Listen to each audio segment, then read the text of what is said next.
Good evening, Matt Wordsworth with ABC News. Hundreds of secret cabinet files lost in a massive security breach are tonight back under lock and security code.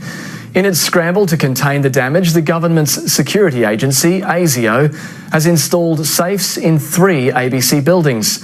But the cabinet files have already captured the attention of Australia's intelligence allies, who are keen to work out if any of their sensitive information is in them.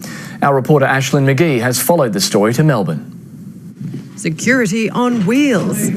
All hours deliveries aren't routine business for Australia's spy agency, and this was no ordinary house call. ASIO officers, whose identities are protected by law, entered the ABC's Parliament Bureau shortly after 1 a.m. with their weighty safe to lock down the hundreds of classified documents we obtained. This is them.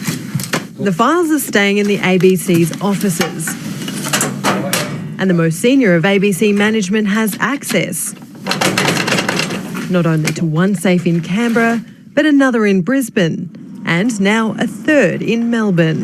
2 ASIO officers hauled a secure unit into the headquarters here late this afternoon. The files were placed inside, the lock secured. We want to work with the government to ensure that the safety of the documents are secured. After their trip via a Canberra ex-government furniture warehouse, the Commonwealth's closer to getting back the papers that accidentally got away. It's negotiating with the ABC. It's also important to us to ensure that we're not doing any harm in reporting that story.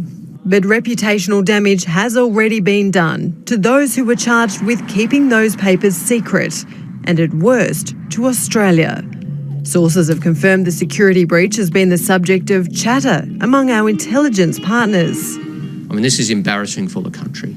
It's embarrassing to our allies who share intelligence with us and assume that we'll be able to keep it.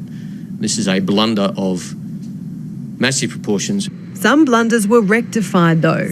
Federal police, identified in the documents for losing nearly 400 national security files in 5 years, have updated the tally. They say 90% of these documents were subsequently located or confirmed destroyed.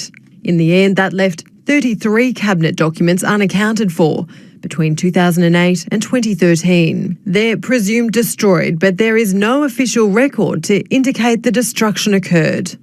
Even though it's been without them for a while, the government's issued a public reminder that these documents are, quote, the property of the Commonwealth, and it's anxious to get them back. The ABC is in talks while sticking to its editorial policies, which include always protecting the source. Ashlyn McGee, ABC News, Melbourne.